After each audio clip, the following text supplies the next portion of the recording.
Mabanglo is one of our literary lolas, I think. Not naman old. She's like, I think, one of the best of her generation to have been writing poetry. I think she migrated a long time ago, so we haven't really known her a lot in the Philippines. But one of my many dreams for the press is to be able to publish all these poets that I grew up reading, just so we can give you all access to them. So Ruth Elinia Mabanglo's poem is entitled Regla. Daming beses na ipinagdamdam ko ang iyong pagparito.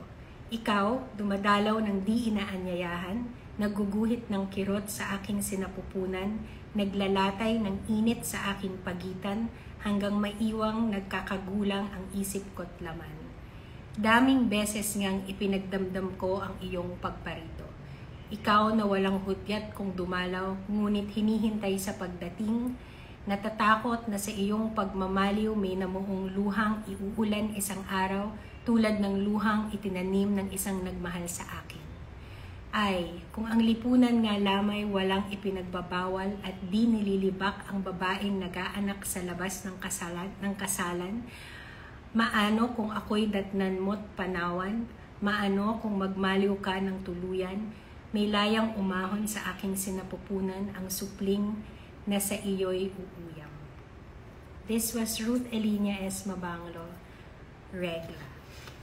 It's even longer, Regla sa buwan ng Hunyo. Okay, I think this is really just for the funds of it. You can do it! Okay.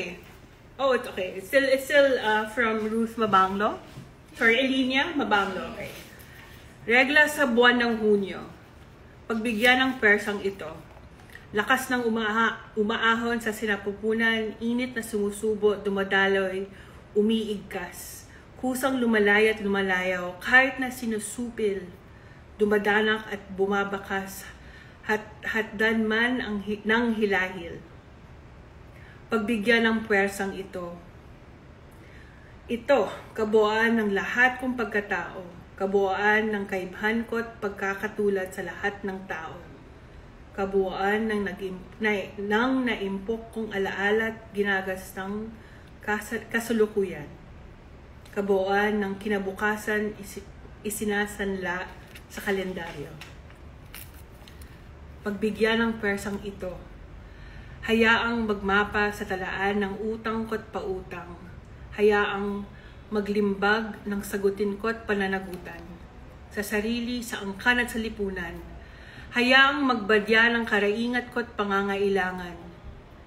Ngayon, habang nilalaso ng maraming kabaro ang itlog at semilya at binubulok naman ng iba sa sansupot na goma, ang bunga ng pag-ibig at pagtatalik. Ay anong kilusan marcha at litanya upang mapuksa ang sanggol ng buong laya. Ilang liblib na klinika, basurahan at kubeta ang pag-iimbakan ng kapusukat sala. Kahit ang ampunan nagbobodega ng pananagutang itinatwa, may sumbat na kalikasan di matatakasan. Pagbigyan ang persang ito, ismira ng humuhugot na kirot, batahin ang hagupit habang tinatanggap, ang katuturang pumapasok sa pagtigmak. Don't laugh. Sorry. Ito ang pagtagay ng Hunyo sa kalis ko. Nobya, asawa, kerida, o kahit na bayarang tagapagpaligaya. Ito ang testamento, ang kontrata, ang sumpa. Ito ang saligan, ang kahulugan at ang kahulugan at kahungkagan ng buhay at pag-iral. Pagbigyan ito ang agos ng madlang pagsulong. Hiningaan ng pag-asa ang namimilapil dito. Okay. Winners!